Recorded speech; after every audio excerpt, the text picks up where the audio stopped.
fiscal e do sistema financeiro. Nosso convidado hoje é o senador Álvaro Dias, do Podemos do Paraná, que vai conversar com a gente sobre as reformas que considera necessárias para o país. Seja bem-vindo, senador. Muito obrigado. Senador, o senhor fala nos seus pronunciamentos em um divórcio entre o Estado e a sociedade brasileira e na necessidade de refundar a República. O que seria isso?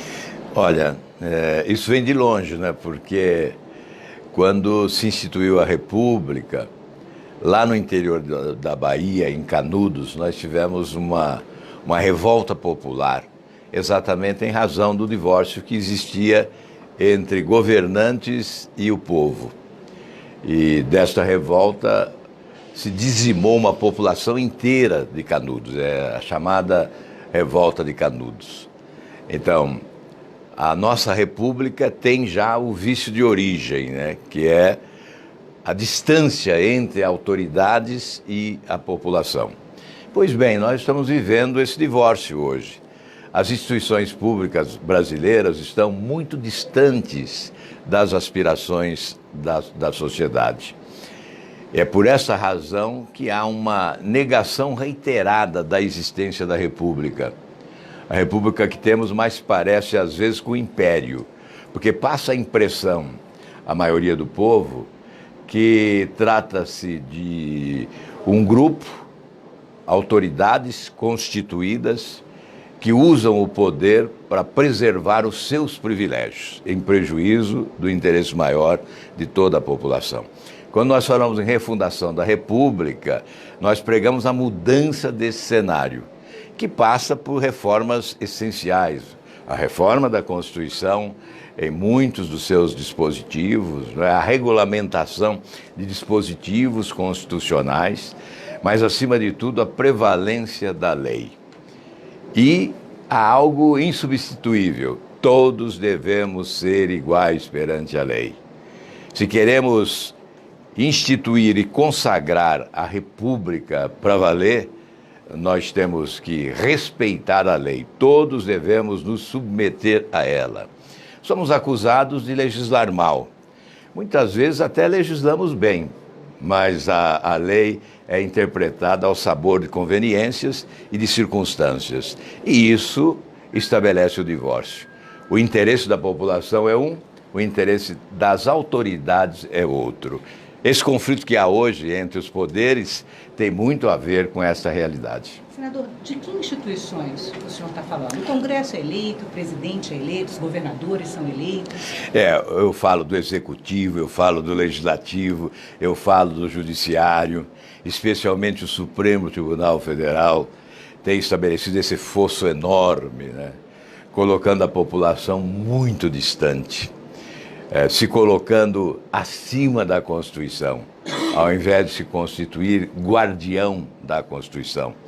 O Supremo Tribunal Federal, muitas vezes, rasga a Constituição, porque se considera acima dela. Nós tivemos, nestes dias ainda, censura a uma revista, a revista Cruzoé, o site O Antagonista, o inquérito para investigar internautas que supostamente estariam desagradando ministros do Supremo Tribunal Federal, uma violência ao que existe de legislação no país. Nós estamos realmente distanciados. Então, quando se fala, olha, não se pode estabelecer esse conflito entre os poderes, instalar uma CPI, lava-toga, por exemplo, incitar ao conflito. Não, o conflito que há é entre as instituições e a população. E, senador, como é possível promover algum tipo de conciliação? É exatamente acabando com os privilégios das autoridades, é um bom começo.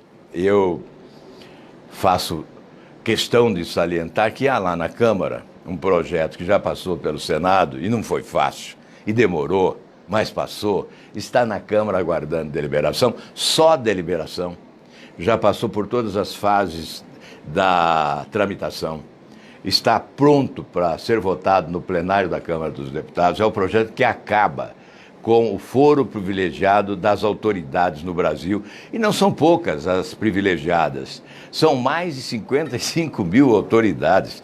O foro privilegiado ganhou asas e voou na Constituinte de 88. E hoje é uma excrescência, é uma imoralidade, é um retrocesso.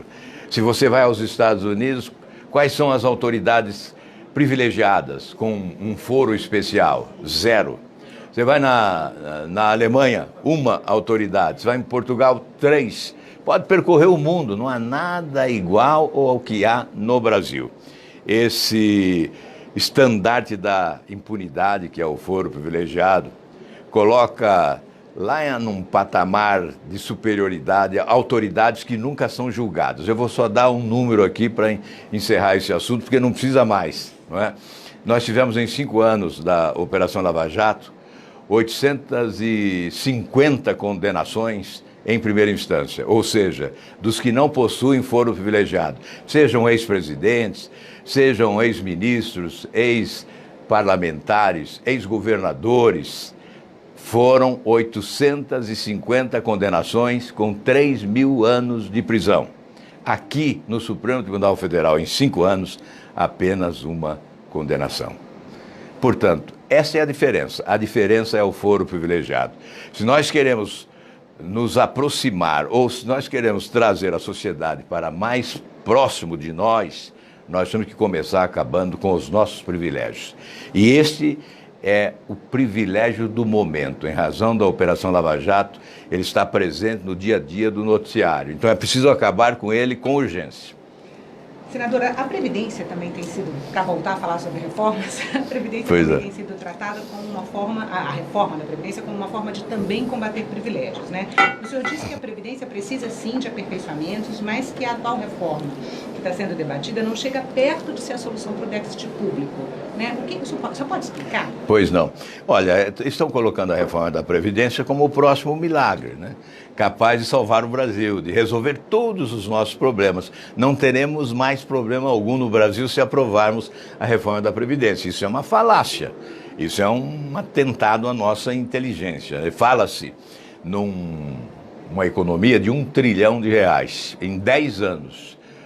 Primeiramente, é preciso dizer que não estão dizendo com que premissas, quais premissas foram utilizadas para esta conclusão, que a economia será de R$1 trilhão.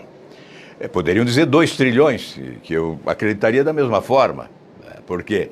Porque não apresentam as premissas para se chegar a esta conclusão. A promessa do governo é apresentar na comissão especial, já aprovada na comissão especial. Pois é, mas já não deveria ter apresentado, meu Deus do céu. Vão apresentar quando? Depois de todo esse nervosismo? Enfim, mas vamos admitir que seja real essa economia de R$1 trilhão. Essa economia desaparece em apenas 2 anos, com o déficit nominal, que é o déficit primário somado ao valor dos juros pagos na rolagem da dívida pública. Então, são 517 bilhões esse ano.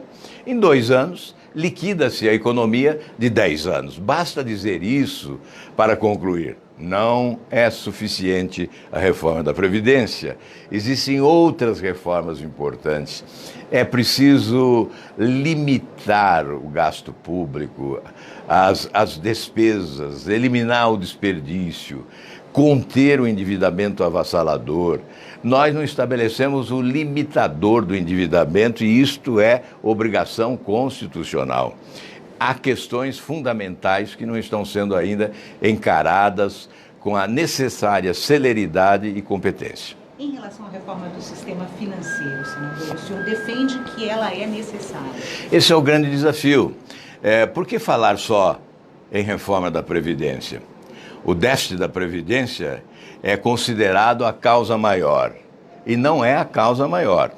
Até porque, se nós analisarmos bem, vamos dar aqui um dado importante. Em 2016, o déficit da Previdência alcançou 280 bilhões de reais. Responsabilidade das desonerações, 144 bilhões. Responsabilidade da DRU, 92 bilhões. Portanto, sem desonerações e sem DRU, o déficit seria 22 bilhões apenas. Portanto, o problema não é a Previdência. Eu não estou dizendo que sou contra a reforma, eu sou favorável à reforma, porque eu desejo modernização. Mas a reforma que eu prego é aquela que interessa à população e não apenas ao governo preocupado em tapar buracos da sua própria incompetência, abertos nas finanças públicas. A reforma da Previdência tem que encarar o futuro do brasileiro, que precisa ter uma aposentadoria digna para viver os últimos anos da sua existência com a dignidade que merece viver. Portanto, esta é uma questão fundamental. Eu falei em desonerações, esse ano são 310 bilhões.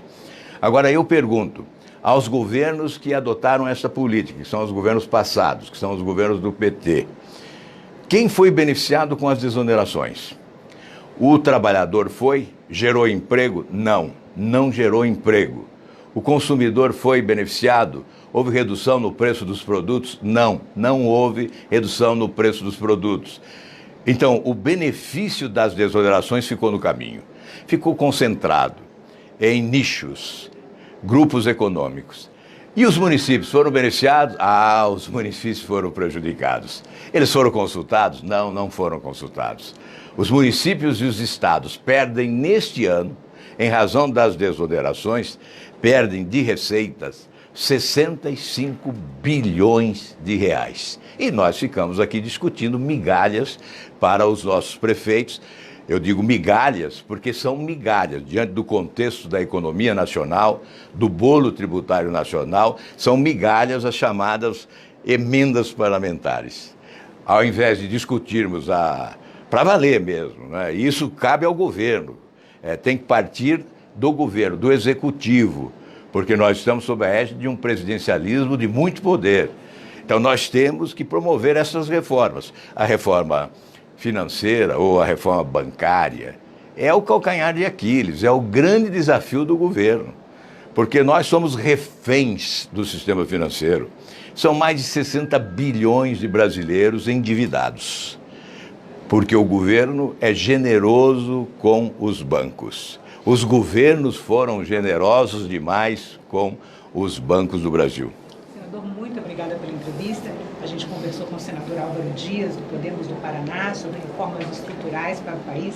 Se você quiser rever este programa ou assistir a outros programas da TV Senado, vai no nosso site, senado.leg.br/tv ou ao canal da TV Senado no YouTube. E se você quiser mandar uma crítica ou sugestão, liga para a gente. O telefone é 0800